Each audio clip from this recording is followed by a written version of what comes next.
आप सबकी गौरवमयी उपस्थिति को प्रणाम करता हूँ। मंच बहुत गौरवशाली है। हमारे श्रद्धेय तदु अशोक चक्रधर जी इस मंच पर उपस्थित हैं। कवि सम्मेलन निश्चित रूप से ऐतिहासिक होगा। भाई अरुण जैमिनी जी, संपत सरल जी, डॉक्टर सुमन दुबे और शशिकांत यादव जैसे बड़े नाम इस मंच पर उपस्थित हैं।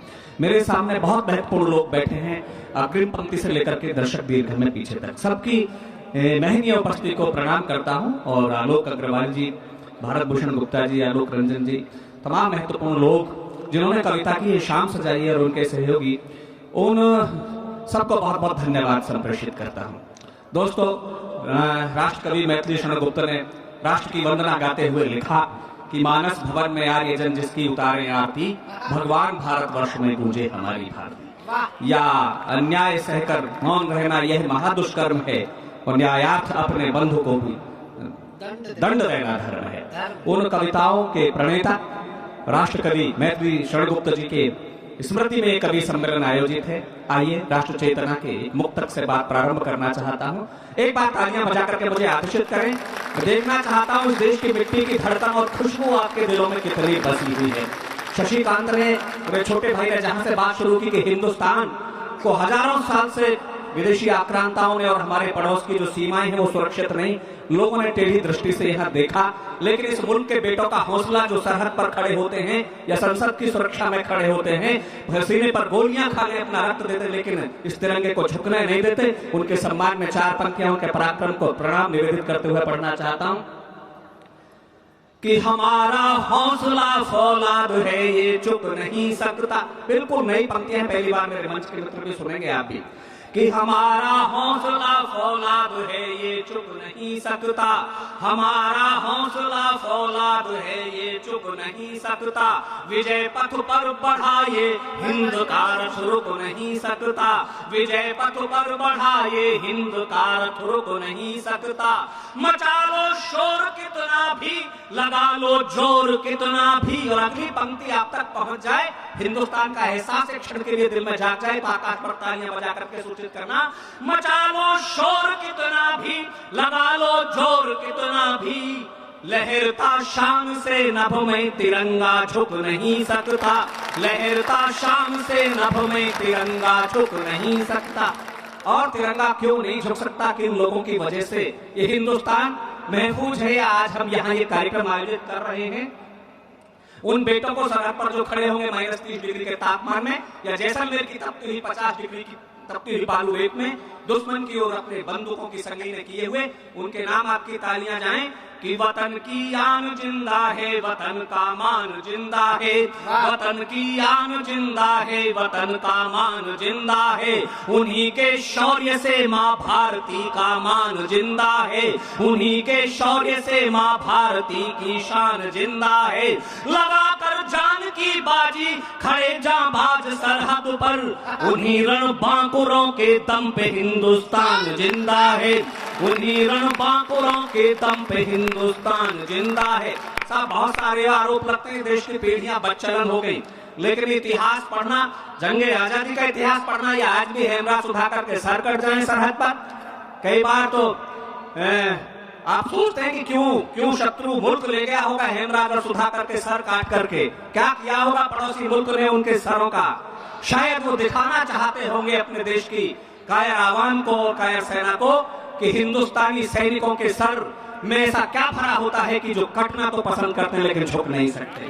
तब पढ़ना चाहता हूं इस देश की नौजवान पीढ़ी के पराक्रम को प्रणाम निवेदित करते हुए, और कविता की अंतिम पंक्ति में एक नाम, एक इशारा आप तक समझ में आ जाए। लंदन में जाकर के जिसने जलियांवाले बाग का बदला लिया, ये हिंदुस्तान की वो नौजवान पीढ़ी मेरे सामने बैठी है कि कोई ना भांप पाए। किसी को नहीं पता था, डायर को भी नहीं पता था कि आज वहां असेंबली में होने वाला क्या है। 30 साल तक भटका, 27 साल तक भटका ऊधम सिंह, लेकिन लंदन में जाकर के हिंदुस्तान के अपमान का बदला लिया इस देश की नौजवान पीढ़ी ने। तब पढ़ता हूं कि कोई ना भांप पाए वो नया मजमून देती है, कोई ना भांप पाए वो नया मजमून देती है, वतन को जब जरूरत हो तो अपना खून देती है, वतन को जब जरूरत हो तो अपना खून देती है। और अगली दो पंक्तियों पर तैयार रहना तालियां बजे तो ऐसा विस्फोट करना स्वर्ग में कहीं उधम सिंह हो तो उन्हें पता लगे कि हिंदुस्तान के स्वाभिमानी देशभक्त लोग उनके बलिदान को नहीं भूले। कि कोई ना भांप पाए वो नया मजबून देती है, वतन को जब जरूरत हो तो अपना खून देती है।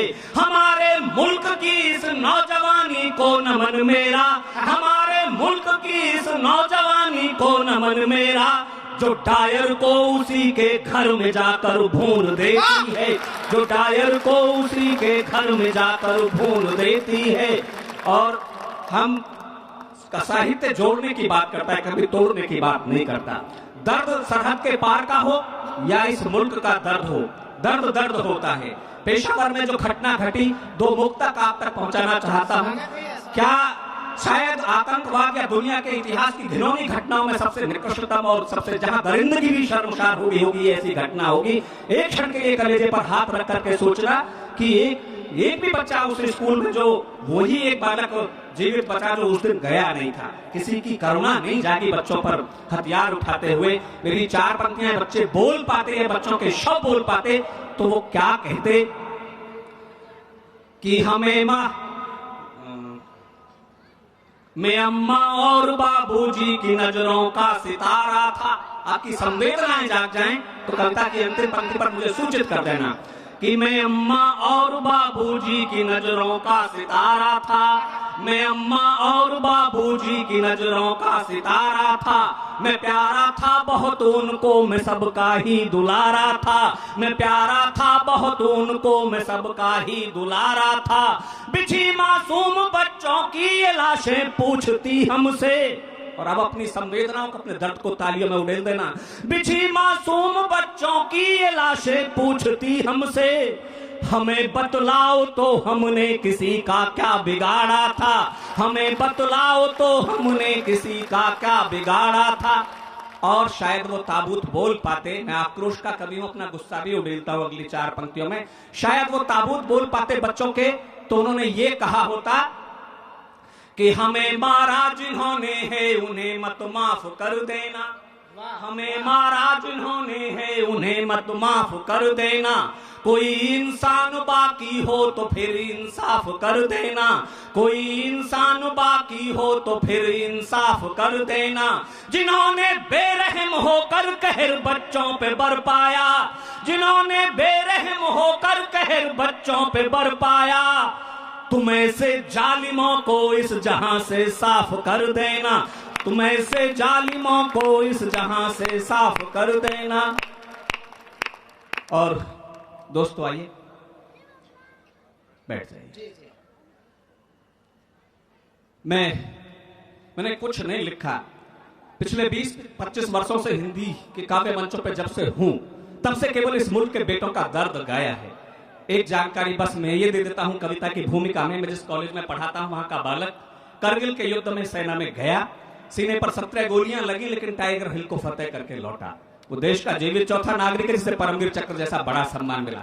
लेकिन युद्ध 48 का हो, 62 हो, 65 हो, 71 हो, करगिल हो या आज भी जो सरहदों पर पीछे हेमराज सुधाकर के सर कट के आए या बिहार में 5 बेटों के शव आए, तब मुझे लगता है कि इस मुल्क के बेटों के साथ और शहीदों की माओं के साथ सियासत कभी कभी जब भी युद्ध हुए तब कोई ना कोई बेईमानी तो करती है। मैं जो दिल्ली का तेवर होना चाहिए था, जो संसद का तेवर होना चाहिए था, जो लाल किले की भाषा होनी चाहिए थी, वो भाषा नहीं हुई। हमने घोषित और अघोषित युद्धों में हजारों बेटे इस मुल्क के खो दिए। तब कहना चाहता हूं, लेकिन 4 पंक्ति इस देश के शौर्य पराक्रम के नाम पढ़ता हूं, तिरंगे के नाम पढ़ता हूं कि खौलता हुआ रगों में राणा वे शिवाजी वाला, लहू का उफान कभी चुकने न पाएगा। खौलता हुआ रगों में राणा वे शिवाजी वाला, लहू का उफान कभी चुकने न पाएगा।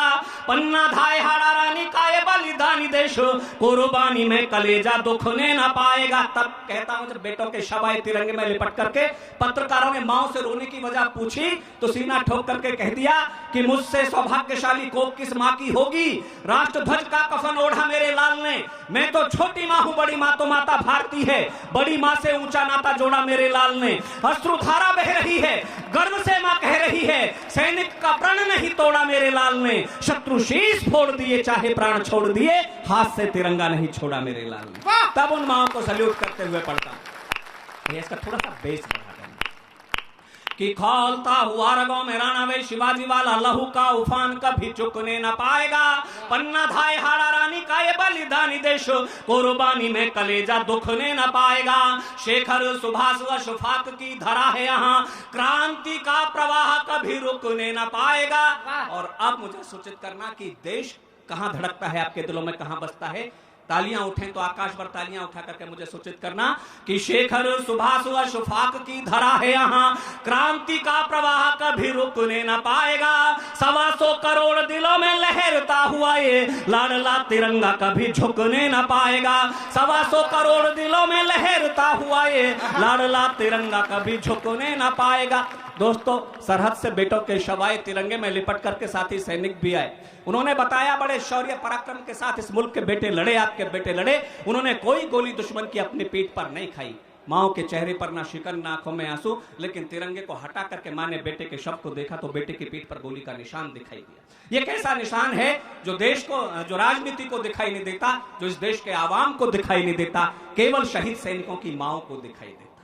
वो मेरा बारीक कविता का इशारा आप तक पहुंच जाए तो सूचित करना, हमारे किसी सैनिक की पीठ पर गोली का निशान नहीं था, लेकिन मां को लगा कि ये गोली जो पीठ पर है, बेटे की पीठ पर गोली है, ये गोली सरहद के पार से नहीं चली, ये गोली इस देश की सरहद के भीतर से चली है। वो बारीक इशारा आप तक पहुंचे तो मुझे बताना, बेटे के शव से पूछना चाहती है आखिर उसकी पीठ पर गोली का निशान कैसा, कि मुझसे सौभाग्यशाली कोख किस मां की होगी कि प्राण ले हथेली पर बढ़ता चला गया तू, सांस सांस भारती पे अपनी चढ़ाई है। मेरे सामने जो मातृ शक्ति बैठी से सैल्यूट करते हुए पढ़ना चाहता हूं। दोस्तों, हो सकता है अमेरिका के पास में डॉलर की बहुत बड़ी ताकत हो, जापान के पास में टेक्नोलॉजी की बहुत बड़ी ताकत हो, लेकिन जो ताकत परमपिता परमात्मा ने हिंदुस्तान के बेटों को हिंदुस्तान की मां के रूप में दी है, वो दुनिया के किसी देश के पास नहीं। तब पढ़ता कि प्राण ले हथेली पर बढ़ता चला गया तू, सांस सांस भारती पे अपनी चढ़ाई है। देश का जो मस्तक झुके ना ऐसा काम किया, दूध ना लजाया मेरी कोख ना लजाई है। देश का जो मस्तक झुके ना ऐसा काम किया, दूध ना लजाया मेरी कोख ना लजाई है। हाथ से तिरंगा नीचे गिरने दिया ना तूने, हाथ से तिरंगा नीचे गिरने दिया ना तूने। शत्रुओं की कोई गोली पीठ पे ना खाई है, पीठ पे निशान फिर कैसे आए गोलियों के, यह बात मेरे लाल समझ न आई है। पीठ पे निशान फिर कैसे आए गोलियों के, यह बात मेरे लाल समझ न आई है। और दोस्तों, कई सैनिक के शब्द में बोलने की शक्ति रही होती।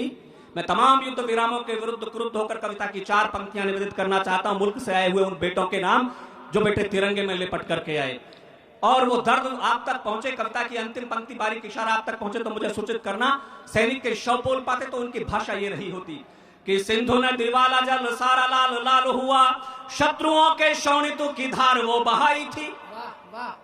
30 डिग्री -30 डिग्री के तापमान में पीठ पर 30 किलो वजन बांध करके नाखूनों से पहाड़ काट करके हिमालय के शिखरों पर इस मुल्क के बेटों ने शौर्य गढ़ दिया। बर्फ की पहाड़ियों को अग्नि के ज्वालामुखी विस्फोटों में तब्दील कर दिया। लेकिन जब भी समझौतों की मेजों पर इस मुल्क के बेटों का बलिदान सियासत ने धुल दिया तो कवि को बोलना पड़ा। ये भाषा, यदि आपको लगे कि हाँ यही भाषा रही होगी सैनिक का शब्द बोलता, तो मुझे सूचित करना कि सिंधु नदी वाला जल सारा लाल लाल हुआ, शत्रुओं के शोणितों की धार वो बहाई थी। सिंधु नदी वाला जल सारा लाल लाल हुआ, शत्रुओं के शोणितों की धार वो बहाई थी। मौत की हमारी जिम्मेदार है हमारी दिल्ली, उनसे तो जीते अपनों से मात खाई थी। मौत की हमारी जिम्मेदार है हमारी दिल्ली, उनसे तो जीते अपनों से मात खाई थी। पीठ पे हमारे ये निशान क्यों है गोलियों के, पीठ पे हमारे ये निशान क्यों है गोलियों के, जान ले समूचा देश चिट्ठी भिजवाई थी। और अब चाहता हूं आपकी तालियों को आमंत्रित करना चाहता हूं, उन्हें खोलना, मेरी बात पहुंचे। यही ये एक पंक्ति संभाल लेना दोस्तों, और मुझे सूचित करना कि मेरी बात आप तक पहुंची कि पीठ पे हमारे ये निशान क्यों हैं गोलियों के, पीठ पे हमारे ये निशान क्यों हैं गोलियों के, जान ले समूचा देश चिट्ठी भिजवाई थी। चोटियों पे गाढ़ रहे जब थे तिरंगे हम, चोटियों पे गाढ़ रहे जब थे तिरंगे हम, पीठ पे हमारे गोली दिल्ली ने चलाई थी। चोटियों पे गाढ़ रहे जब थे तिरंगे हम, पीठ पे हमारे गोली दिल्ली ने चलाई। बेटा थोड़ी देर के लिए बैठ जाओ। देखो, और ये चाय का क्रम महाभारत में देखो मुझसे ही कहा था कृष्ण जी ने कि अर्जुन तया चापी मया चापी, हे अर्जुन तुम भी चाय पियो मैं भी चाय पीता हूं। लेकिन ये द्वापर नहीं है, कलयुग है। अर्जुन को यहाँ लगा दिया और बाकी लोग चाय पे लगे। कलयुग नहीं है, ये बच्चे हैं, इनको मालूम है कि इस देश में एक व्यक्ति चाय बांटते बांटते प्रधानमंत्री बन गया, तो ये भी बच्चे बनना चाहते हैं। इनका लक्ष्य बड़ा है। एक बार ताली बजाइए इन बच्चों के लिए, इसीलिए और इस बात के लिए बजाइए कि ये इतनी शिद्दत के साथ हम लोगों की सेवा कर रहे हैं, वरना बच्चे। मैं भी शशिकांत इसीलिए इनसे कुछ नहीं कह रहा, पता नहीं कौन सा प्रधानमंत्री हो जाए। तो स्वागत। हाँ, कल साहब प्रधानमंत्री हो जाए तो बहुत कुछ हमें भी जरूरत होगी इनकी बच्चों की। तो आइए 4 पंक्तियां मैं और पढ़ना चाहता हूं इस तेवर की। और दोस्तों, अभिमन्यु चक्रव्यूह का सप्तम द्वार नहीं भेज सके, इसमें अभिमन्यु का कोई दोष नहीं था। मैं इस देश की नौजवान पीढ़ी का आक्रोश उड़ेलना चाहता हूं। कविता की अंतिम पंक्ति, सरहद यहां से लेकर के संसद तक आपकी तालियां गूंजें, वहां आपके बेटों का दर्द जाए। मैं पंक्तियां पढ़ता हूं। अभिमन्यु इसलिए वीर गति को प्राप्त हो गए, अभिमन्यु को किसी ने चक्रव्यूह भेजने की कहानी नहीं सुनाई। भैया इसका थोड़ा सा वॉल्यूम और बेस इसका बढ़ा दो, और मेरा बढ़े तो इसे कम मत करना। होता कई बार नहीं, इको नहीं है, वो तो बिल्डिंगों से टकरा के आ रही है। मैंने माइक वाले को समझा दिया कि कभी कुछ भी बोले तू माइक को डिस्टर्ब मत करना, क्योंकि ये तो बोलते हैं, इनको पता थोड़ी इको क्या होता है। नहीं, माइक तुम्हारा बहुत बढ़िया है। केवल शशिकांत को पता है, केवल ये माइक का काम करता था पहले, इको क्या होता है। बाकी तो सब कवि हैं। अच्छा, ये सुन के कवि हो गया। तुम्हारा भी भविष्य उज्जवल है। इसी तरह से कवि सम्मेलन में जरूर माइक लेके जाना, तो यहाँ संचालक की कुर्सी पर बैठे पाओगे। ये काम करता था पहले। ये सच बात है, बिल्कुल। आओ चलो सुनते हैं कि शिशुओं ने सिंहों के जो दांत गिन के लिखी है, खो ना जाए शौर्य की कहानी इस देश की। शिशुओं ने सिंहों के जो दांत गिन के लिखी है, खो ना जाए शौर्य की कहानी इस देश की। धो ना जाए कोई बलिदान बलिदानियों का, व्यर्थ हो ना जाए कुर्बानी इस देश की। धो ना जाए कोई बलिदान। मैं जिस प्रदेश से आया वहां की माननीय मुख्यमंत्री ने चंद्रशेखर आजाद को आतंकवादी कह दिया। तब बोलना पड़ता है कि शिशुओं ने सिंहों के जो दांत गिन के लिखी है, खो ना जाए शौर्य की कहानी इस देश की। व्यर्थ शिशुओं ने सिंहों के जो दांत गिन के लिखी है, खो ना जाए शौर्य की कहानी इस देश की। चलो मैं एक और दूसरा छंद पढ़ता हूं। ये जो शरारतें करता है नहीं, इसकी शरारतों से गड़बड़ हो जाती है। मैं अगली 4 पंक्तियां आप तक पढ़ता हूं बेटों की ओर से कि आन बान शान पे ना दाग लगने दिया है, स्वाभिमान देश का सवार करवाए हम। आन बान शान पे ना दाग लगने दिया है, स्वाभिमान देश का सवार करवाए हम। भारतीय का मानचित्र धुंधला जो हो गया था, शत्रुओं के रक्त से निखार करवाए हम। भारतीय का मानचित्र धुंधला जो हो गया था, शत्रुओं के रक्त से निखार करवाए हम। बैरियों के सीने फाड़ गाढ़ते तिरंगे रहे, शत्रुओं के फाड़ गाढ़ते तिरंगे रहे। चाहे सांस मौत से उधार करवाए हम। सरहद पार से तो जीताए बार बार, हर जंग अपनों से हार करवाए हम। सरहद पार से तो जीताए बार बार, हर युद्ध अपनों से हार करवाए हम। और दोस्तों, बहुत सारे आरोप लगते हैं इस देश की पीढ़ियां बदचलन हो गई। राजस्थान में एक जगह नीम का थाना, वहां का 22 साल का बेटा सरहद पर अपनी शहादत दे गया। शहादत देने से पहले अपनी पत्नी के नाम एक पत्र लिखा सरहद से कि यूं तो तेरे इश्क पर ये जान भी कुर्बान है।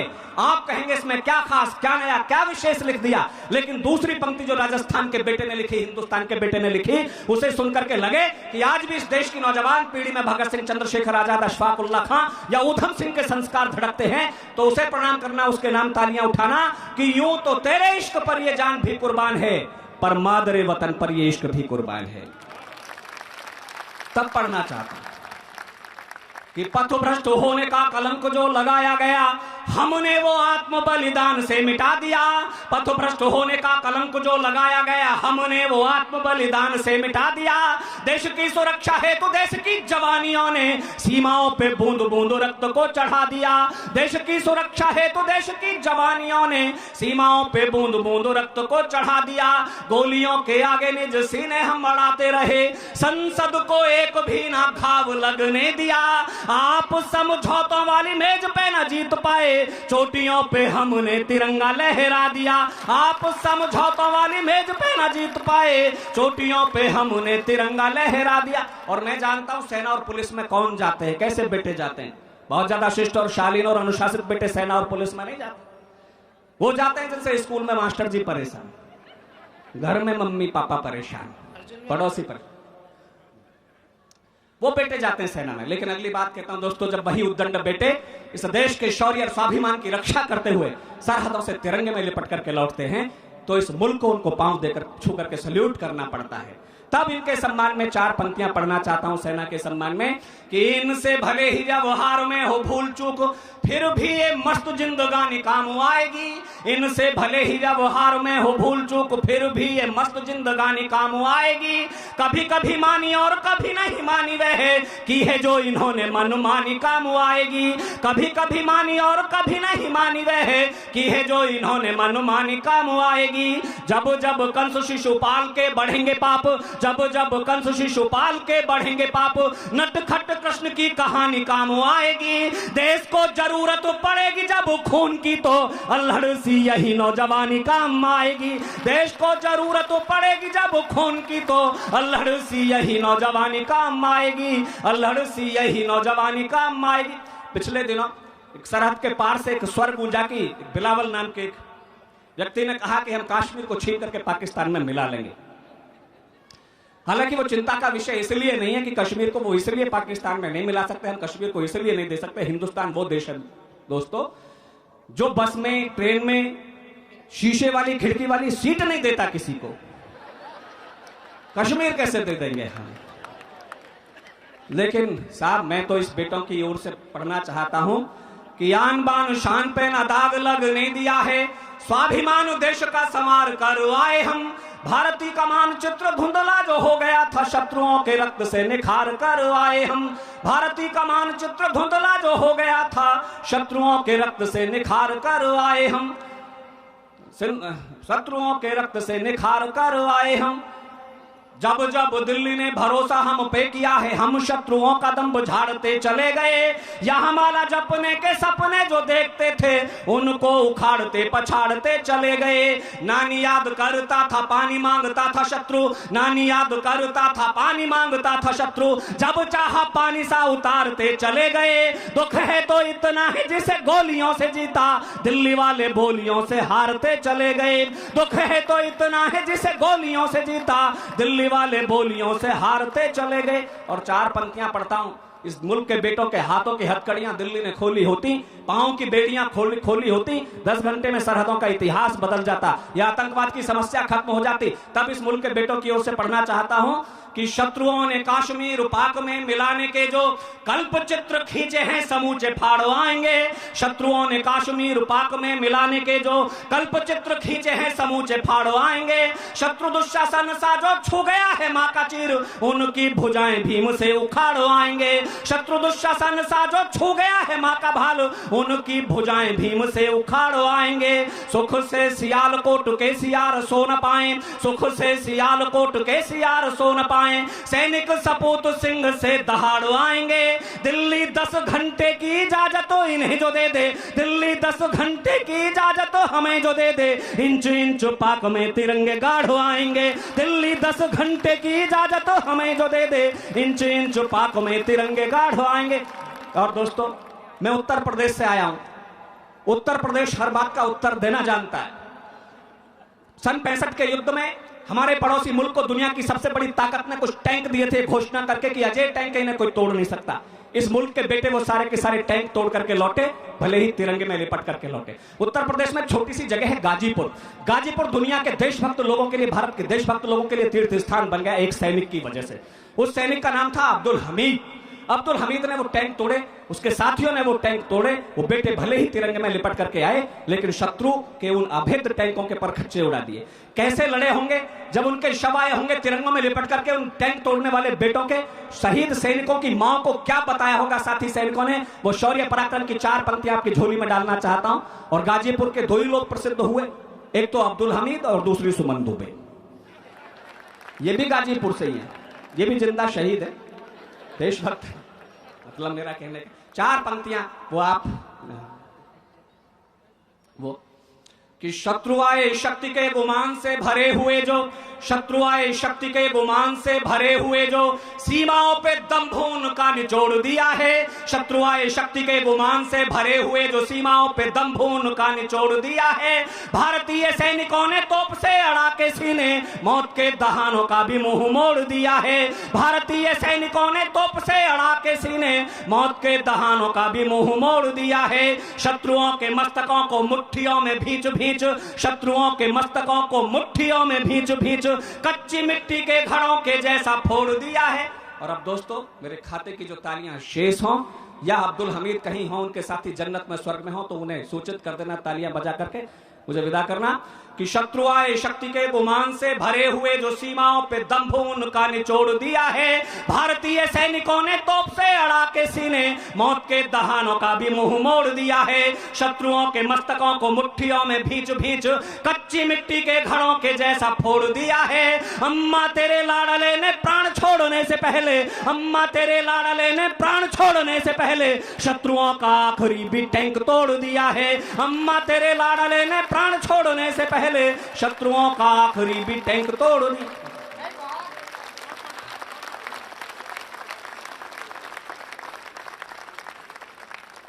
अर्जुन भाई ने इस कवि सम्मेलन को जो शुरुआत में ऊंचाई दी है और राष्ट्रभक्ति से ओतप्रोत कर दिया कि एक पाकिस्तान का दूत स्वयं चला आया, निकल भी गया। मतलब म्युनिसिपल कॉर्पोरेशन ठीक काम कर रहा है आपके यहाँ कि उन्होंने छोड़ रखे हैं कुछ लोग यहाँ पर भी। अर्जुन भाई का काव्य पाठ अगर आपके मन तक पहुंचा हो तो एक बार मन भर के ताली बजाइए। मैं वहीं से भी नाम ले सकता था, लेकिन मुझे इसलिए आना पड़ा कि मैं रस परिवर्तन करने जा रहा हूँ। कोई बात जब देशभक्ति के स्वर में कही जाती है तो वो वैसे कही जाती है जैसे